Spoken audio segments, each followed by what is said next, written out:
আহমেদাবাদে ভয়ঙ্কর বিমান দুর্ঘটনা। টেক অফের পরে এয়ার ইন্ডিয়ার বিমান গিয়ে ধাক্কা মারে মেডিকেল কলেজের হস্টেলে, আর এতে 10 জন ডাক্তারি পড়ুয়ার মৃত্যু। ড্রিমলাইনার ধ্বংস করে দিল তাদের ডাক্তার হওয়ার স্বপ্ন।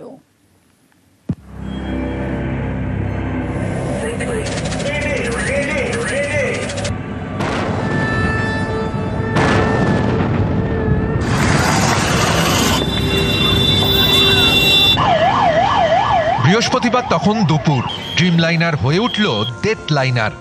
তছনছ করে দিল ডাক্তার হওয়ার স্বপ্ন।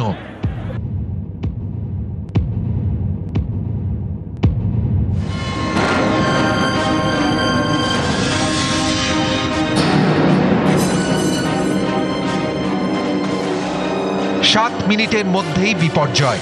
আহমেদাবাদে তছনছ এয়ার ইন্ডিয়ার বিমান।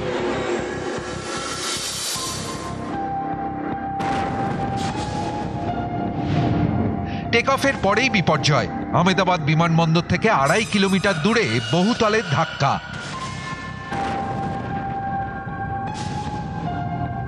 এই সেই বহুতল। বৃহস্পতিবার দুপুরে এই বহুতলেই ধাক্কা মারে এয়ার ইন্ডিয়ার বোয়িং 787-8 ড্রিমলাইনার।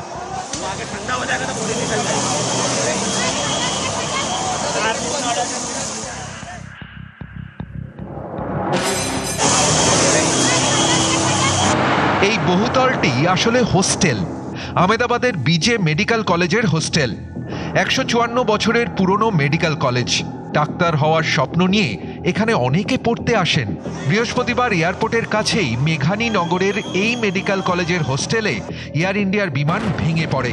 ডাক্তারি পড়ুয়াদের মাথায় যেন আকাশ ভেঙে পড়ে। ড্রিমলাইনারের ধাক্কায় স্বপ্ন তছনছ।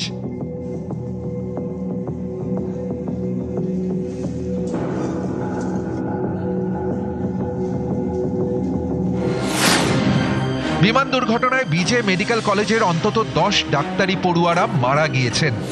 এক পিজিটি চিকিৎসকের স্ত্রীরও প্রাণ গিয়েছে। মারা গিয়েছেন এক ক্যান্সার বিশেষজ্ঞের মা।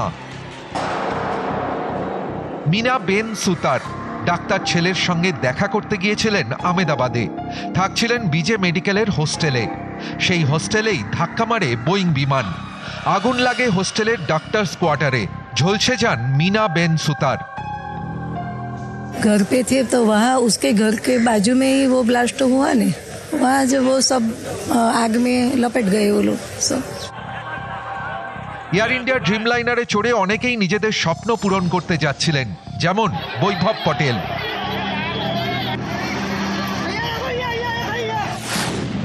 বছর 21-এর বৈভব গুজরাটের ভালসাদ জেলার বাসিন্দা।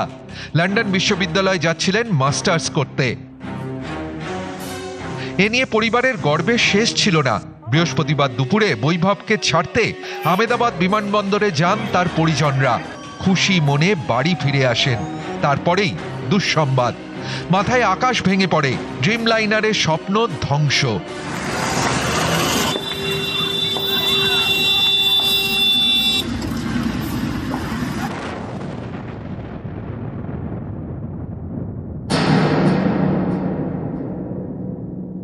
जैसे एयरप्लेन क्रैश हुआ, मालूम पड़ा कि लंदन वाली 1:30 बजे की फ्लाइट में ऐसा हुआ है, तब मालूम पड़ा। पढ़ाई में बहुत अच्छा होगा। बहुत 6:30 बजे 7 बजे वो लोग निकल गए थे वापस जाने के लिए। तब तक घर वाले चले गए थे इमिग्रेशन करने? चले गए थे। जाने के बाद घर तक पहुंचे भी नहीं थे ना? नहीं रहा। DNA टेस्ट होगा माँ बाप का, उसके बाद দেবে। বিজে মেডিকেল কলেজের মর্গে ঝলসানো অবস্থায় সেই বৈভবের দেহ রয়েছে এবং ঝলসে গিয়েছে তার স্বপ্নগুলো। পরিজনেরা বাপি থেকে ছুটে আসছেন শেষবারের মতো তার দেহ শনাক্তকরণের জন্য। ক্যামেরা পার্সন খোকনের সঙ্গে মৈত্রেয়ী, নিউজ 18 বাংলা, আহমেদাবাদ।